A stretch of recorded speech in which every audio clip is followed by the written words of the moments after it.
One Night in the Morgue Changed My Life. Written by Black Rose Reads. Narrated by Black Rose Reads. Funny how life works out. What you plan for yourself is never how your life turns out. But I guess that isn't always a bad thing. I used to work as a security officer at a hospital a long time ago. I was in my early 20s in college going to school for journalism. In my security job, I was to do patrols around the hospital campus, which had a bunch of different buildings and clinics. Since I worked the night shift, I had to go to the loading dock next to the morgue on a regular basis.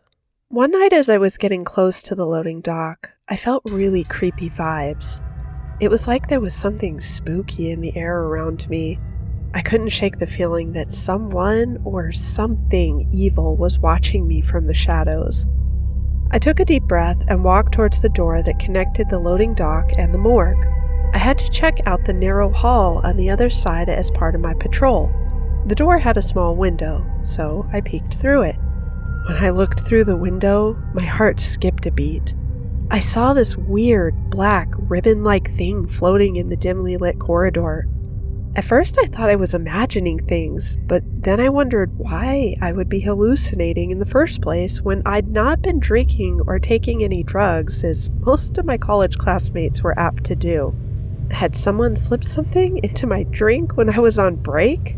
No, I was lucid. I determined that very quickly. The black thing looked so strange, like something out of a low-budget movie with bad special effects. It was pulsating and writhing, casting an eerie aura around it.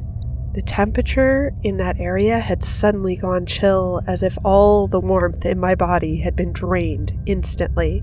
The apparition just hovered there without moving for what felt like forever, but it was probably just 5 seconds or so. And then, all of a sudden, it vanished into thin air, leaving me completely shocked.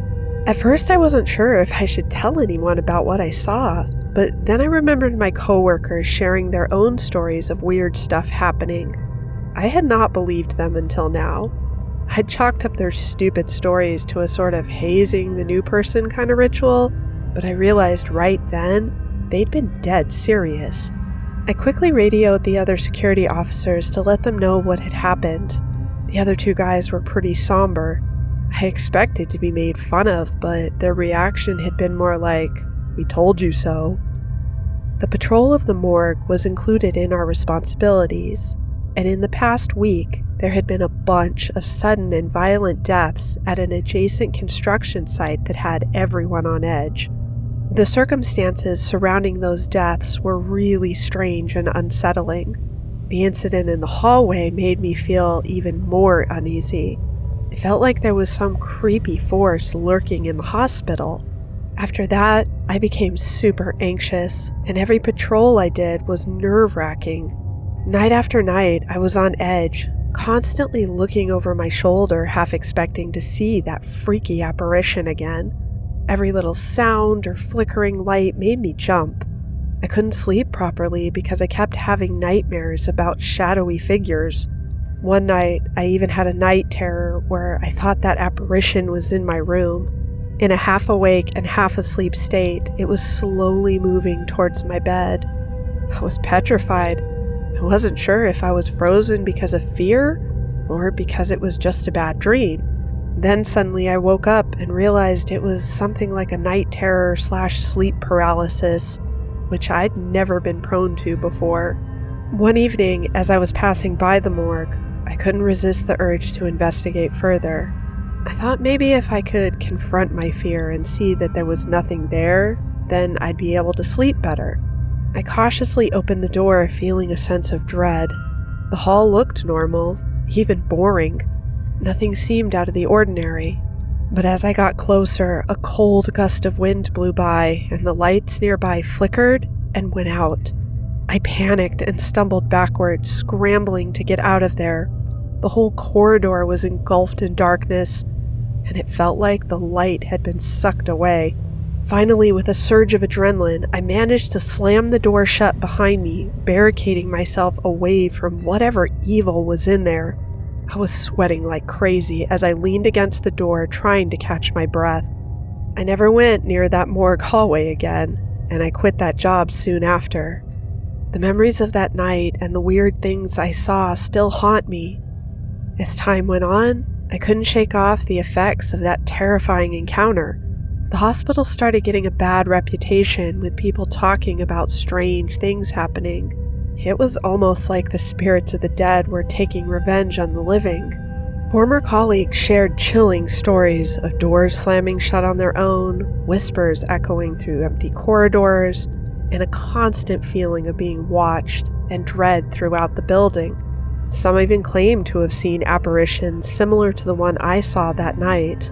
The hospital management actually started to get concerned that all the buzz from the employees was creating bad press on social media and such. One nurse quit and went to a local newspaper and had a story written.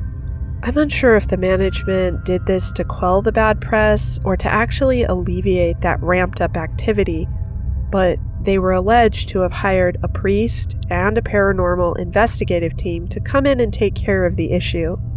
I had my doubts about them actually doing this. They seemed like a typical corporate system. The supposed team did their best and couldn't find any logical explanations for the supernatural events that plagued the hospital. Meanwhile, the number of sudden and unexplainable deaths kept increasing in and around the town, expanding outward from the radius of the hospital at the center focal point.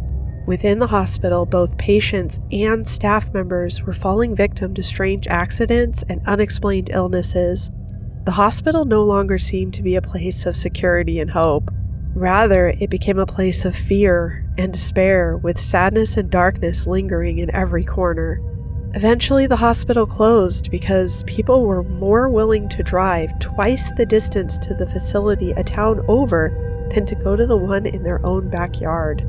Years passed for me, and I moved away from the town and the haunted hospital, but I could never really shake that experience. It was always in the back of my mind, nagging me. Fate would bring me back. I had a daytime journalist job writing boring local reviews and political pieces, but by night I was somewhat of an amateur paranormal journalist under a secret pen name. The small blog I worked part-time for wanted me to cover the same town and hospital that I'd grown up in. I didn't want to tell them I was from there.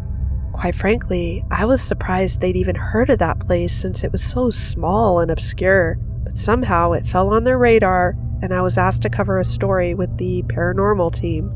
It was a weekend trip. I didn't know what to expect when we got there, but it was certainly nothing like the busy place I remembered. It had turned into a desolate, abandoned space as people tried to escape the growing malevolence. Now sitting in ruins, it was creepier than ever. As I ventured deeper into the heart of the hospital, the air grew colder, and an eerie silence surrounded me. The hallways were filled with broken equipment, discarded medical supplies, and remnants of a once thriving institution. It felt suffocating, like the walls themselves held the weight of immense suffering. The team split off, and being an odd number in my group, I foolishly went my own way, alone. I guess I wanted to know for myself if my youthful memory had just conjured more details than the experience actually produced, or if there was really an evil within these walls that logic couldn't explain. I continued on, slowly making my way down the halls. In the distance, a faint, flickering light caught my attention, beckoning me forward. I followed its feeble glow, unable to resist its pull. I had a sense of dread fill me as I realized quickly where it was leading me. It led me straight to the morgue, the epicenter of the hospital's descent into darkness. Pushing open the creaky doors, I stepped into a chamber shrouded in shadows. The air reeked of mold and decay, and a palpable sense of malevolence clung to every surface.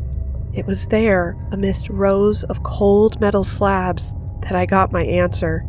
The dark outline of a spirit materialized. It looked like any other man you might see walking down the street, except for two distinct differences. One, he was an apparition, and two, his body was crushed and bleeding from what looked like a horrific accident. I was about to run when he stretched out a hand in a pleading way. I suddenly felt sorry for him. his eyes were sad. Don't mistake my moment of pause to mean I wasn't terrified. I still was. I held my ground and didn't move. Then he just faded. I stood there stunned. It was a very different experience from the first. I realized something then. These spirits here lingered because they were trapped between realms, their ethereal forms yearning for release from the hospital's twisted fate. I could see how his eyes gleamed with a profound sadness, silently pleading for freedom from his eternal torment. In that moment, I understood that what I had witnessed was not an isolated incident. It was a glimpse into the haunted past of the hospital, a reflection of the suffering and tragedy that had unfolded within these walls. There had to be a tragedy, but what was it that caused these spirits to be trapped, and how many were there? Overwhelmed by a deep sorrow and an acute awareness of our mortality, I made a solemn promise to honor the spirits' silent plea. I vowed to uncover the mystery of why this place had suffered such wounds and spiritual scars. Leaving the morgue behind, the weight of the spirits' anguish clung to me, seeping into my very being. The dark secrets of the hospital had become a part of my soul, which had forever altered the course of my life. I immersed myself in research, scouring archives and consulting any and all paranormal experts I could find. The more I discovered, the darker the truth became. It turned out that the hospital had been built on top of a tragic building accident that occurred in the 1900s when the first foundations of the building were being laid. The first incarnation of the hospital had been built in 1930.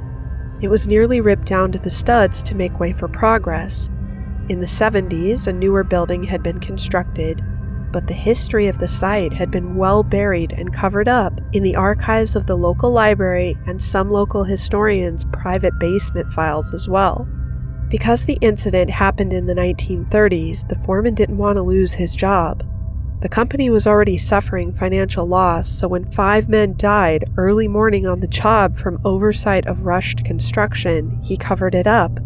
It was 3 brothers and 2 hired hands from a neighboring town.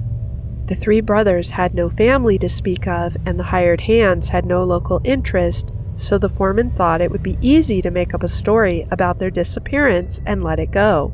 However, friends of the brothers and family of the hired men started to grow concerned. The foreman's story saying they'd hightailed and run away wasn't quite adding up, but by this point, concrete had already covered the bodies of several men. At least, that's what was being speculated. Other workers suspected this had been the fate of their 5 coworkers because they had reported an awful smell that had been wafting up from the hardening concrete in the days after their disappearance. The foreman already had a reputation of being a shrewd and evil man with connections to even more shrewd and evil politicians.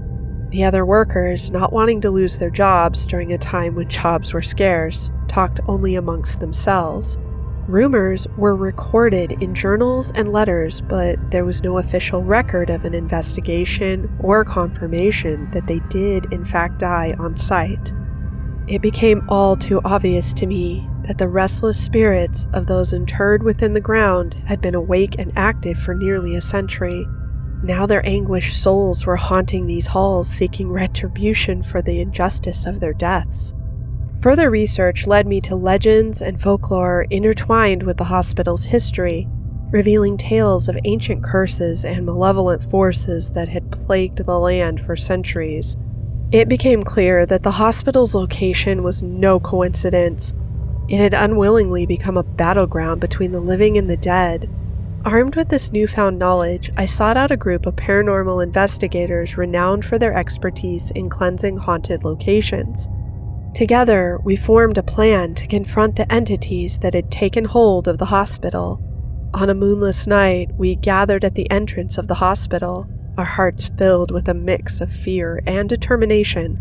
Armed with sacred relics and ancient incantations, we ventured into the dark abyss. As we made our way through the desolate hallways, an electric energy seemed to crackle in the air. The spirits, aware of our presence, stirred, their presence growing stronger with each step. It was as if whispers filled the empty spaces, sending shivers down our spines as if the very walls themselves whispered ancient incantations. Guided by our intuition and knowledge, we reached the morgue once again. This time, however, I was equipped to confront the restless and vengeful entities that had haunted this hospital for far too long. Taking our positions, we formed a protective circle, invoking rituals to summon and communicate with the restless spirits. Their anguished cries echoed through the chamber, intertwining with our incantations, creating a symphony of sorrow and hope. Through our collective efforts, we offered solace and understanding to the tormented souls. We heard their unspoken stories of loss and injustice, their pain etched into the spectral visages. There was confusion mixed with resistance at first. They were unaware of what our purpose was, but with each passing moment, their energy began to shift, transforming from anguish to acceptance. As the final incantation reverberated throughout the morgue, a blinding light burst forth, illuminating the chamber. In that radiant glow, the spirits began to ascend, their forms gradually dissipating into the ethereal realm.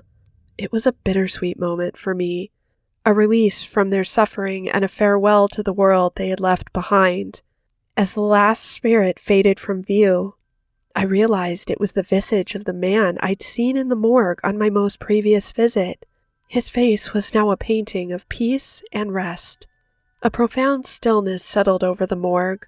The malevolence that had once gripped the hospital had dissipated, replaced by an eerie calm. We had succeeded in bringing peace to the tormented souls and liberating the hospital from its haunted past. The structure was never revitalized into another operation of business again, and perhaps that was for the best. However, for me, my journey was far from over. The hospital's haunted legacy had become intertwined with my own, and I felt a profound responsibility to ensure that such unseen injustices could be rectified if possible in other similar scenarios. What was once a part-time hobby now became a lifelong mission. I dedicated myself to studying the occult, honing my abilities to sense and ward off supernatural entities. I established a network of fellow believers, working tirelessly to identify and neutralize paranormal threats in various locations around the world. The hospital's story became a cautionary tale, shared among supernatural enthusiasts and those who seek to uncover the mysteries of the supernatural. It served as a reminder of the unseen forces that can lurk in the shadows, waiting to be awakened. As long as there are haunted places and restless spirits, I suppose you might just find me there. Well, Rosebuds, I hope you enjoyed this creepypasta. There is a real-life encounter that inspired this story, which I'll share in a moment. First, I wanted to address a small change for the channel. For a little while, I'm going to experiment with focusing more on longer content, specifically fiction, and set aside the Ghost Tales Fact or Fiction episodes for just a little while. Alright, so the truth in this story came from another YouTuber's coverage of a haunted facility. I'm sure many of you have heard of bedtime stories. If you haven't, you can check out this episode that I have linked in the description, which covers this theater in Tulong in the Philippines, where a horrific construction accident occurred. And there was a cover-up by the authorities so it wouldn't delay construction, and now the facility is severely haunted. So I really liked this and wanted to write a fictional creepypasta from it. This story was inspired by their content, so go check it out. If you enjoyed this, let me know in the comments what you liked and what you didn't, and share it with a friend. That's a wrap, Rosebuds. Thanks for listening. Until next time, take care and stay creepy.